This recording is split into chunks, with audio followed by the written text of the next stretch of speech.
الله ولي الذين آمنوا يخرجهم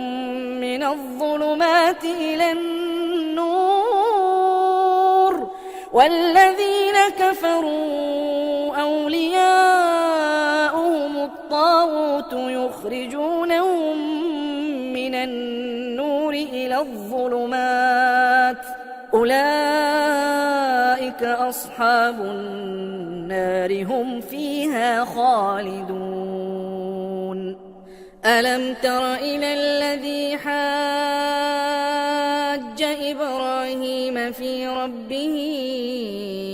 أن آتاه الله الملك إذ قال إبراهيم ربي الذي يحيي ويميت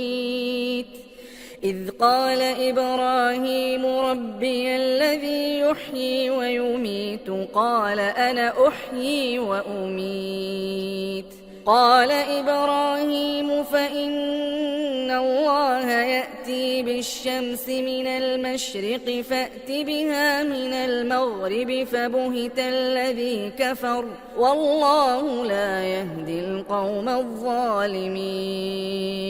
أو كالذي مر على قرية وهي خاوية على عروشها قال أنى يحيي هذه الله بعد موتها فأماته الله 100 عام ثم بعثه قال كم لبثت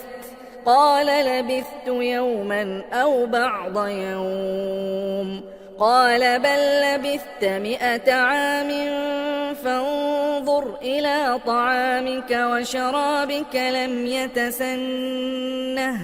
وانظر إلى حمارك ولنجعلك آية للناس